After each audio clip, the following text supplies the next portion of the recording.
Welcome back to tempting balls, India's tasty and healthy recipes. నేను మీ సిరి Santosh. Tempting bowls లో ఈరోజు పచ్చి నెత్తళ్ళ ఇగురు ఎలా చేసుకోవాలో చూద్దాం. ఈ నెత్తళ్ళు టేస్ట్ చాలా బాగుంటాయండి. పెద్ద చేపల కంటే కూడా ఈ చిన్న చేపల రుచి చాలా బాగుంటుంది. కానీ ఇవి చేసేటప్పుడు కొంచెం జాగ్రత్తగా చేసుకోవాలి, లేదంటే చిన్న చేపలు కదా ముక్కలైపోతాయి. సో నాన్ వెజ్ లవర్స్ అందరూ తప్పకుండా ట్రై చేయాల్సిన రెసిపీ ఇది.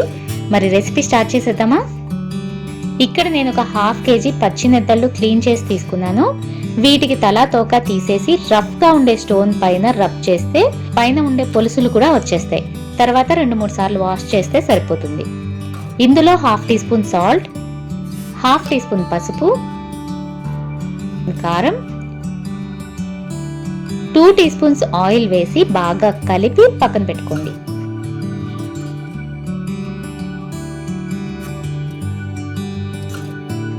నెక్స్ట్ ఒక కడాయిలో 2 టేబుల్ స్పూన్స్ ఆయిల్ హీట్ చేసుకొని 1/2 టీ స్పూన్ జీలకర్ర, కొద్దిగా కరివేపాకు, 2 పచ్చిమిర్చి చీలికలు వేసి ఓసారి కలిపి 2 మీడియం సైజ్ ఉల్లిపాయ తరుగు కూడా వేసి ఇవి గోల్డెన్ కలర్ కి మారే వరకు ఫ్రై చేసుకోండి. ఉల్లిపాయ ముక్కలు ఇలా చక్కగా వేగిపోయిన తర్వాత 1/2 టీ స్పూన్ సాల్ట్, నెత్తళ్లలో కూడా ఆల్రెడీ వేసాం కాబట్టి ఎక్కువగా పట్టదు, చూసి వేసుకోండి.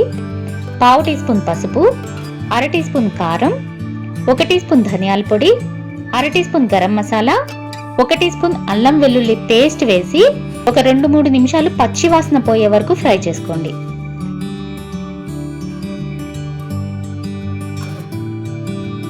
ఇప్పుడు ఇందులో మ్యారినేట్ చేసి పెట్టుకున్న నెత్తళ్ళు వేసి ఒకసారి జాగ్రత్తగా కలపండి.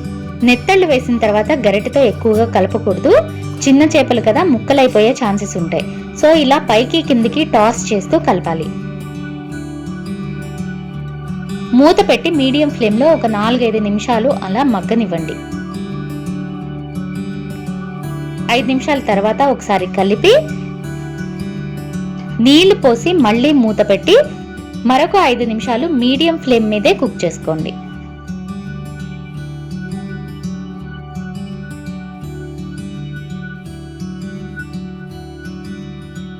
5 నిమిషాల తర్వాత అడుగు నుంచి ఒకసారి జాగ్రత్తగా కలిపి స్టవ్ ఆఫ్ చేసేయండి. అంతే, నెత్తళ్ళ ఇగురు రెడీ. ఈ కూరని మీరు గరిటెతో ఎక్కువ సార్లు కలిపినా ఎక్కువసేపు కుక్ చేసినా నెత్తళ్ళు ముక్కలైపోతాయి. సో జాగ్రత్తగా నెత్తళ్ళు వేసిన తర్వాత గరిటె పెట్టకుండా టాస్ చేస్తూ కలుపుకోవాలి. అంటే ఇవి చిన్న చిన్న చేపలు కాబట్టి చాలా ఫాస్ట్ గా కూడా కుక్ అయిపోతాయి. ఇవి హెల్త్ కి కూడా చాలా మంచిదండి. మెయిన్ గా పాలిచ్చే తల్లికి పాలు బాగా పడతాయి. సో బాలింత్రాలకి ఎక్కువగా పెడుతుంటారు కదా ఈ నెత్తళ్ళు. నెక్స్ట్ టైం ఈ నెత్తళ్ళలోనే మరొక వెరైటీ చూపిస్తాను. మరి ఈ రెసిపీ మీకు నచ్చినట్లయితే తప్పకుండా లైక్ చేసి షేర్ చేయండి. ఇలాంటి మరిన్ని రెసిపీస్ కోసం టెంప్టింగ్ బాల్స్ యూట్యూబ్ ఛానల్ని సబ్స్క్రైబ్ చేసుకొని పక్కనే ఉన్న బెల్ ఐకాన్ని యాక్టివేట్ చేసుకోండి. టెంప్టింగ్ బాల్స్ని ఫేస్బుక్ అండ్ ఇన్స్టాగ్రామ్లో కూడా ఫాలో అవుతూ ఉండండి.